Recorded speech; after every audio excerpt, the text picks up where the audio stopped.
राम राम भाइयों। क्या हो गया आज हमारे को? क्या हाल है सबके? आई होप सब कुछ बढ़िया हुआ है ना। तो हमने अपने 2 चैप्टर्स कवर कर लिए हैं, chapter number 1, chapter number 2, class science, class 7th की साइंस का। आज हम चैप्टर नंबर 3 अपना कवर करेंगे, जिसका नाम है फाइबर टू फैब्रिक।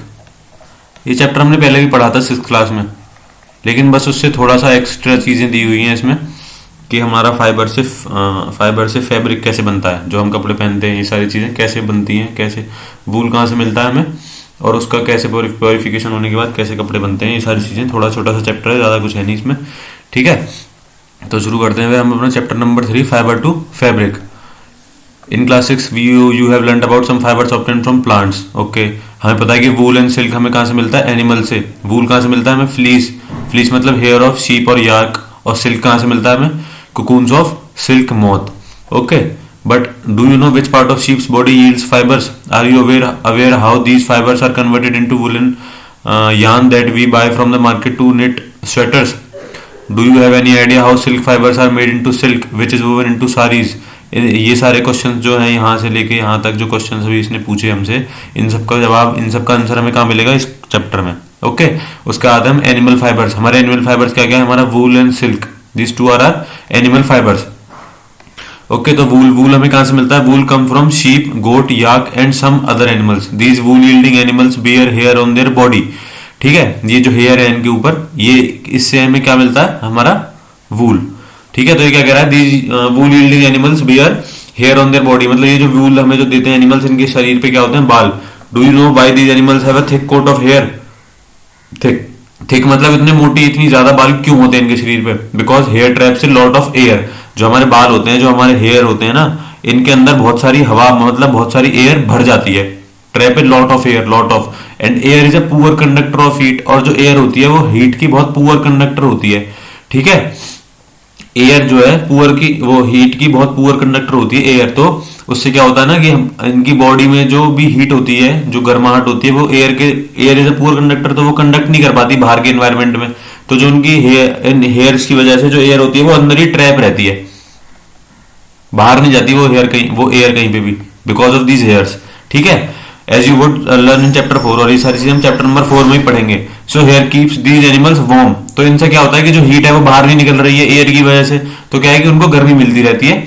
ठीक है, तो वो वार्म रहते हैं ऐसे animals. Wool is dried from their hairy fibres. Okay, तो ये हो गई हमारी बात। उसके बाद हम देखेंगे, like us, the hairy skin of sheep has 2 types of fibers that form its fleece: the coarse beard hair and the fine soft under hair close to the skin. मतलब एक हेयर तो इनके ऊपर होते हैं, ठीक है, एक हेयर होते हैं, एक टाइप के हेयर इनके ऊपर जो है, जो हमें दिख रहे हैं। एक टाइप के हेयर जो हम दिखते नहीं है, हमारी इनकी स्किन के पास जो होते हैं, एक टाइप के हेयर वो होते हैं। The fine hair provide the fibres for making wool. तो जो फाइन हेयर होते हैं ना इनकी बॉडी पे, वो हेयर्स क्या करते हैं? हमें वूल प्रोवाइड करते हैं। ठीक है, some breeds of sheep possess only fine under hair. Their parents are specially chosen to give birth to sheep which have only soft under hair. This process of selecting parents, this process of selecting parents for obtaining special characters in their offspring such as soft under hair in sheep is called selective breeding. ठीक है, इसको क्या कहते हैं हम? Selective breeding कहते हैं। किसको? सेलेक्टिव ब्रीडिंग किसको कहते हैं? कि पेरेंट्स को सिलेक्ट करना फॉर देयर ऑफ स्प्रिंग्स, की हमें इस तरह के ऑफ स्प्रिंग चाहिए, मतलब इस तरह का हमें इनका वो चाहिए, इनकी नई ब्रीड, इनकी नई जनरेशन उस तरह की चाहिए हमें, जिससे कि हमें किसी से, कोई चाहे कि हमें सॉफ्ट अंडर हेयर मिल जाए, कोई चाहे हमें कोर्स बियर्ड हेयर मिल जाए, उसके हिसाब से पेरेंट्स को सिलेक्ट करना। ऐसी ब्रीडिंग को क्या कहते हैं हम? Selective breeding. ठीक है, आई होप कि आप लोगों को समझ में आया होगा। उसके बाद कौन से? एनिमल्स दैट यील्ड वूल। अब हम कुछ एनिमल्स की बात करेंगे जो यील्ड करते हैं क्या? Wool. Several breeds of sheep are found in the different parts of our country. However, the fleece of sheep is not only a source of wool, though wool commonly available in the market is sheep wool. Yak wool is common in Tibet and Ladakh. Mohair is obtained from Angora goats. Mohair एक type की वूल होती है जो हमें कहां से मिलती है? अंगोरा गोट से। ओके, और angora goats found in hilly region such as Jammu and Kashmir. जो अंगोरा गोट्स होती हैं वो हमारे जम्मू कश्मीर में हमें मिलती हैं। Wool is obtain from goat hair. The under fur of Kashmiri goat is soft. जो हमारी कश्मीरी गोट होती है, जैसे कि अंगोरा गोट, उनका जो अंडर अंडर फर होता है, जो स्किन के पास उनके बाल होते हैं, वो कैसे होते हैं, बहुत सॉफ्ट। तो उनकी उनकी मदद से हम क्या, हम एक टाइप की शॉल बनाते हैं, उस शॉल को क्या कहते हैं, पश्मीना शॉल। ठीक है, it is woven into fine shawls called pashmina shawl. कौन से, जो कश्मीरी गोट्स के अंडर फर होते हैं, बहुत सॉफ्ट होते हैं, उन सॉफ्ट से हम एक शॉल बनाते हैं, इसका नाम है pashmina shawl. The fur on the body of camels is also used as wool. Llama and alpaca found in South America also yield wool, sorry. ठीक है, लामा अल्पाका ये कहां मिलते हैं हमें, साउथ अमेरिका में। तो इनसे भी हम लोग क्या करते हैं, वूल यील्ड करते हैं। और याक जो हमें मिलता है, कैमल से भी हमें क्या मिलती है, वूल। ठीक है, तो ये सब थे हमारे कुछ एनिमल्स जिनसे हमें वूल मिलती है। अब हमें देखना है कि वूल से फाइबर कैसे बना है, फ्रॉम फाइबर टू वूल। मतलब फाइबर जो हमने लिया था इन एनिमल से, उससे वूल कैसे बना, उससे फैब्रिक कैसे बना जो हम कपड़े पहनते हैं, ये सारी चीजें कैसे बनी, ये हम देखेंगे अब। For obtaining wool sheep are reared, their hair is cut and processed into a wool. Let us learn about this process. Rearing and breeding of sheep. If you travel to the hills of Jammu Kashmir, Himachal Pradesh, Uttaranchal, Arunachal Pradesh and Sikkim, or in the plains of Haryana, Punjab, Rajasthan and Gujarat, you can see shepherds taking their herds of sheep for grazing. आपने देखा होगा ना कि भीड़, बहुत सारी भेड़ बकरियों को लेके जा रहे होते हैं उन्हें खिलाने घास वास। तो ऐसा क्यों होता है, क्योंकि जो हमारी ये शीप वगैरह और ये सारे जो एनिमल्स हैं, ये हर्बीवोर्स हैं। ये सिर्फ क्या खाते हैं, घास और पत्तियां, ये सारी चीजें खाती हैं बस। ये सारे जो एनिमल्स होते हैं हमारे। Apart from grazing sheep, rearers also feed them on a mixture of pulses, corn, jowar, oil cakes and minerals. In winter sheep are kept indoors and fed on leaves, grain and dry fodder. Sheep are reared in many parts of our country for wool. ठीक है, the quality and texture of fibres obtain from them is also indicated in the table. ये कुछ different types की breed है जिनके नाम है ये रामपुर, बुशेर, नाली, बखरावल, मारवाड़ी, पंतवड़ी।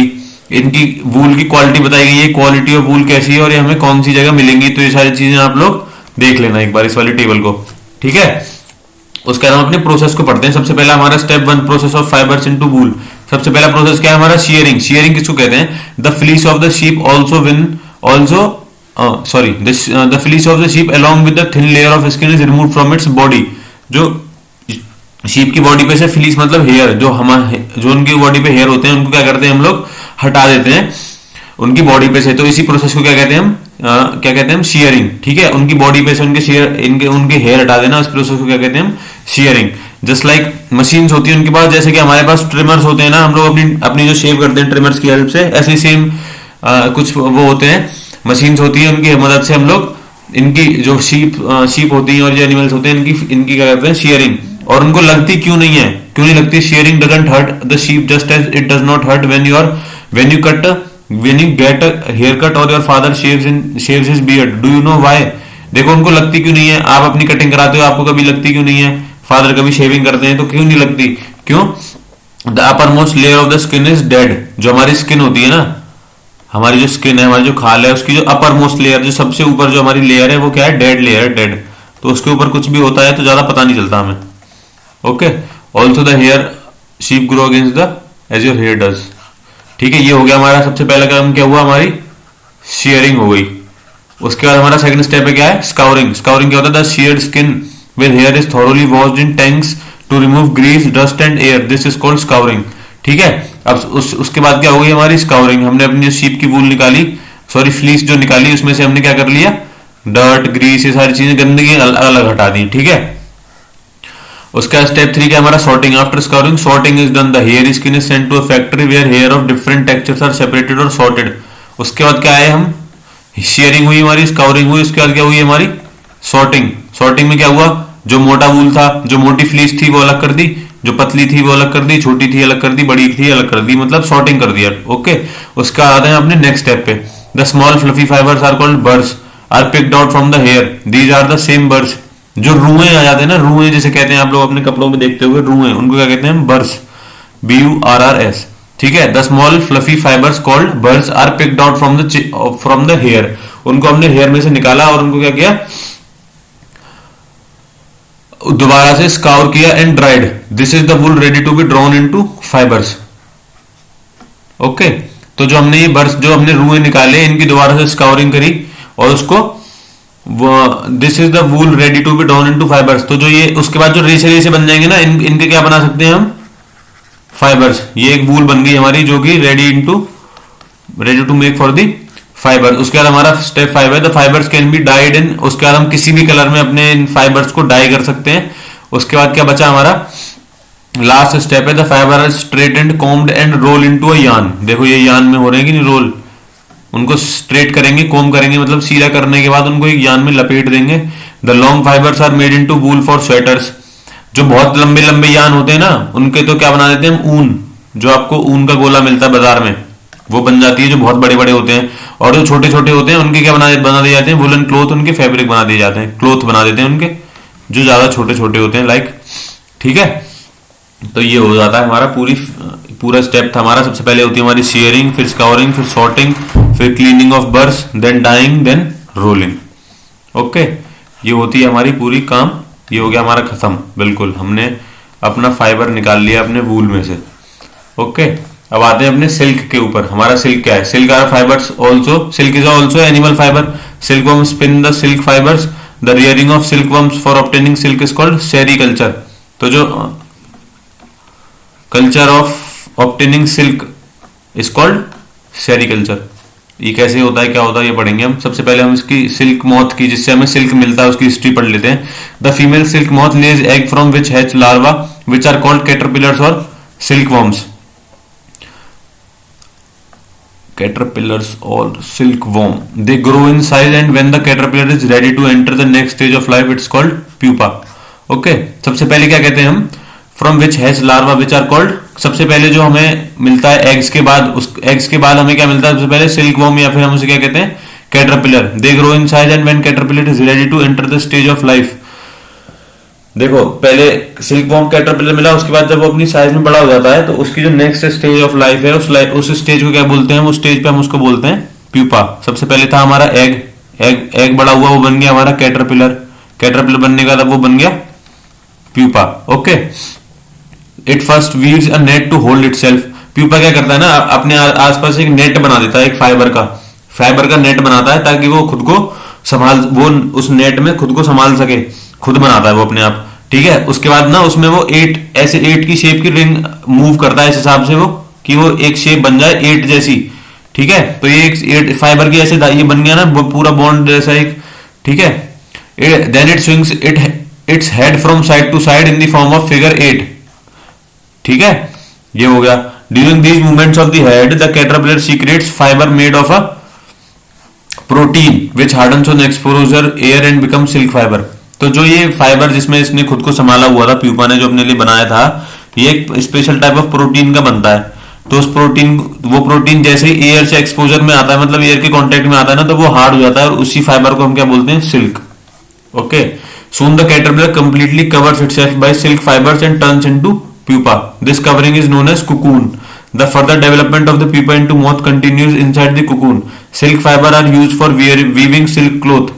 Okay, तो उसके बाद कुकून बनने के बाद जब वो पूरी तरह बड़ा होने के बाद जब बाहर निकल जाता है, तो उसको क्या कहते हैं, वो हमारे सिल्क फाइबर जो उसने कुकून के ऊपर जो अपना फाइबर्स बनाए थे ना अंदर रहने के लिए, उन्हीं को हम क्या कहते हैं, फिर सिल्क कहते हैं उसी फाइबर को। ठीक है, can you imagine that the soft silk yarn is as strong as comparable thread of steel. तो जो हमारा सिल्क यार्न होता है ना, ये एक स्टील के बराबर भी, स्टील के थ्रेड के बराबर होता है, इतना हार्ड होता है। वैसे तो देखने में बहुत सॉफ्ट है, लेकिन इसमें जो इसकी जो स्ट्रेंथ होती है ना, ये एक स्टील की बराबर की स्ट्रेंथ होती है।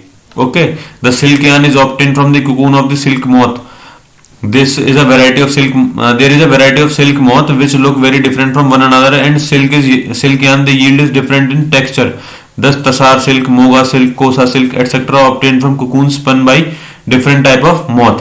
जो सबसे ज्यादा कॉमन जो है ना अभी हमारे यहाँ पे, मतलब सबसे ज्यादा जो कॉमन है सिल्क, वो है मल्कबेरी सिल्क मॉथ। सबसे ज्यादा सिल्क जो मॉथ कॉमन है वो है mulberry silk moth. Okay, the silk fibre obtained from the cocoon of this is soft, lustrous and elastic and can be dyed in different beautiful colors. Sericulture or culture of silkworms is very old occupation in India. India produce plenty of silk on a commercial scale. Okay, India में ये occupation जो है बहुत पुरानी है, अब हम देखो, अब हम पढ़ते हैं from cocoon to silk, rearing of silk worm, a female silk moth lays 100 of egg at a time. The eggs are stored carefully on strips of cloth or paper and sold to silkworm farmers. देखो ये कितने सारे eggs ले किए हैं ना उसने, female moth ने ये किया। उसके बाद ये जो एग्स थे ये किसी फार्मर को दे दिए, अच्छे से संभाल के रख के। उस फार्मर ने क्या किया, उनको एक अच्छी हाइजीनिक जगह पे suitable condition of temperature and humidity में क्या किया, उनको स्टोर किया। उसके बाद क्या, the eggs are warm to a suitable temperature for the larva to hatch from the eggs. तो एग्स को ना हमने एक सूटेबल टेम्परेचर तक वार्म किया ताकि उनमें से क्या हो, जो लार्वा होता है ना, लार्वा जो होता है वो उनमें से बाहर निकल के आ सके। This is done when mulberry trees bear a fresh crop of leaves. Okay, ये होता कब है, जब मलबेरी ट्रीज जो है बिल्कुल ताजा ताजा वो निकालते हैं ना पत्ते, बिल्कुल नए पत्ते जब आते हैं उनके ऊपर, तो ये काम होता है। द लार्वा कॉल्ड कैटरपिलर्स और silkworms eat day and night and increase enormously in size. जो हमने सबसे पहले क्या पढ़ा था, कैटरपिलर। तो जो हमारा कैटरपिलर होता है वो बड़ा हो जाता है, उसके बाद क्या बनता है, वो प्यूपा। तो जो हमारा कैटरपिलर होता है वो दिन रात 24 घंटे बस खाता ही रहता है, खाता ही रहता है। तो बहुत ज्यादा जल्दी एक बहुत बड़ी साइज में बदल जाता है वो। तो उसके थोड़ी देर बाद क्या होता है, वो larva are kept in clean bamboo trays and freshly chopped mulberry leaves. After 25 to 30 days, the caterpillar stop eating and move into a tiny chamber of bamboo in the tray of spin cocoons. तो जब उसने खाना बंद कर दिया अपने 25 से 30 दिन बाद, तो वो उस बैम्बू के अंदर चला जाता है और क्या बनाता है, अपना प्यूपा। प्यूपा क्या बना देता है, अपना कुकून। जो कि कुकून किससे बनता है, हमारे एक फाइबर से, जो फाइबर बाद में एयर में एक्सपोजर होने के बाद क्या बन जाते हैं, silk. Okay, small tracts of twigs may be provided in the tray to which cocoons get attached. The caterpillar or silkworm spins the cocoon inside which it develops the silk moth. Spin in the shape of 8, जो हमने भी पीछे पढ़ा था, ठीक है। तो वो silk moth बन जाता है। Processing, a pile of cocoon is used for obtaining silk fibers. The cocoon are kept under the sun or boiled or exposed to steam. मतलब cocoon को हम क्या करते हैं, exposed to steam, मतलब उनको warm करते हैं पहले। The silk fibers separate out. तो जो silk fibers जो होते हैं ना, वो क्या हो जाते हैं, अलग हो जाते हैं, सेपरेट हो जाते हैं। The process of taking out thread from the cocoon और for use as silk is called reeling of silk. तो जो प्रोसेस होता है जो कुकून में से फाइबर्स को निकालना, उसको क्या कहते हैं, reeling of silk. Reeling is done in special machines which unwind the threads और fibres of silk from the cocoon. Silk fibres are then spun into silk threads which are woven into silk cloth by weavers. तो यहां से हमें silk मिल गया, हमें fibres मिल गए। Fibres हमने farmers के वो बेच देते हैं, फिर वो जो वीवर्स होते हैं उनको क्लोथ बना देते हैं। देखो, डिस्कवरी ऑफ सिल्क, ये आपके लिए इंपॉर्टेंट है। डिस्कवरी, सिल्क की डिस्कवरी हुई कहां से थी। The exact time of discovery of silk is perhaps unknown. Exact time तो अभी तक किसी को नहीं पता। According to an old Chinese legend, the empress Si Lung Chi was asked by the emperor Huang Ti to find the cause of the damage leaves of mulberry leaves growing in their garden. तो उनके garden में एक mulberry tree था, तो उसके जो leaves थे वो डैमेज हो रहे थे। तो उन्होंने अपने बंदे से कहा है, ठीक है, उन्होंने अपने बंदे से कहा कि ये पता करो ये क्यों हो रहा है ऐसा। The empress found white worms eating up mulberry leaves. तो जो हमारे क्या थे, कैटरपिलर और लार्वा जो था ना, उसने क्या किया कि उन्हें पता चला कि वो व्हाइट एक वॉर्म है। देखो ये जो वॉर्म है, ये क्या कर रहा है, सिल्क वॉर्म मलबेरी लीव्स को खा रहा है। She also notice that they were spinning shiny cocoons around them. उसके बाद उन्होंने क्या देखा है, शाइनी कुकून बना रहा है अपने आसपास। Accidentally a cocoon dropped into her cup of tea and tangly delicate thread separated out from the cocoon. तो गलती से क्या हुआ, ये कुकून जो है ये कप ऑफ टी में उनकी में गिर गया गलती से, ठीक है। तो वो वॉर्म हो गया। तो जैसे ही वो वॉर्म हुआ तो उसने क्या किया, वो थ्रेड्स बना लिए, फाइबर्स अलग हो गए उसके। जैसे ही वॉर्म हुआ, हमने पढ़ा था ना वॉर्म करने की जरूरत होती है, तो फाइबर्स बना लिए। तो जैसे ही वो फाइबर बनाए, सिल्क इंडस्ट्री उन्हें पता चल गई कि एक फाइबर बन गया नया, भाई चमक रहा है, बहुत अच्छा लस्टरस है, सॉफ्ट है, तो इसको हम सिल्क नाम दे देते हैं। Silk industry began in China and was kept closely guarded secret for 100 of years. तो चाइना ने क्या किया था, 100 ऑफ ईयर्स तक इस इंडस्ट्री को किसी को बताया नहीं था, सिर्फ अपने लिए अपने पास रखता था, वो इस चीज को बताता किसी को नहीं था, ताकि अपना बिजनेस बढ़ा सके, अपनी अर्निंग कर सके। Okay, later on traders and travellers introduce silk to the other countries. तो उसके बाद क्या हुआ, जहां से सिल्क जाने लगा ना, चाइना से दूसरी कंट्रीज से जिस रूट से जाने लगा जो सिल्क, उस रूट को हम आज भी क्या कहते हैं, the route they travel is still called the silk route. जिस रूट से ट्रेडर्स जाते थे सिल्क को लेके दूसरी कंट्रीज में, उस रूट को आज भी क्या कहते हैं, सिल्क रूट। ओके, तो आई होप आप लोगों को समझ में आया होगा। यहां तक ये चैप्टर हमारा होता है खत्म। सॉरी, ये चैप्टर हमारा खत्म होता है, हमारी एक्सरसाइजेस बची हैं, अब हम वो कर लेते हैं थोड़ी सी, उसके बाद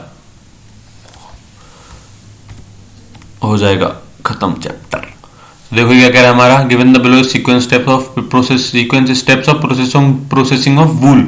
सबसे पहले क्या होता था, शीयरिंग, उसके बाद क्या होता था हमारा, स्काउरिंग, हमने पढ़ा था ना, शीयरिंग, स्काउरिंग, सॉर्टिंग, सॉर्टिंग के बाद क्या होता था हमारा, पिकिंग अप ऑफ बर्स, हम अपने बर्स को अलग करते थे।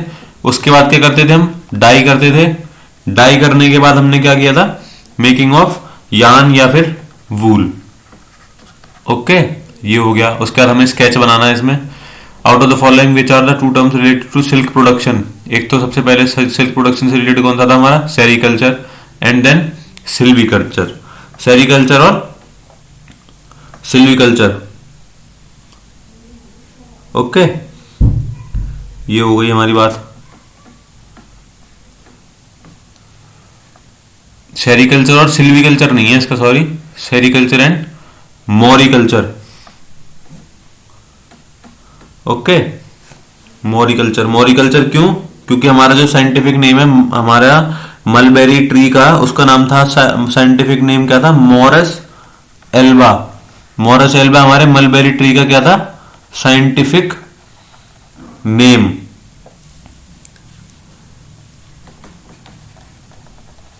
उसके बाद आते हैं अपनी मैच द फॉलोइंग पे। स्काउरिंग का क्या मतलब था इसमें, स्काउरिंग मतलब क्लीनिंग शेयर्ड स्किन, है ना, जो मशीन से हम जो शेव करते थे उनको। उसके बाद मलबेरी लीव्स पे क्या होता था, फूड ऑफ, मलबेरी लीव्स क्या था हमारा, फूड ऑफ सिल्कवर्म। याक कौन थे, वूल यील्डिंग एनिमल्स। कुकून कौन था, यील्ड सिल्क फाइबर्स। ठीक है, ये हो गया हमारा। तो आई होप आप लोगों को ये चैप्टर समझ में आया होगा।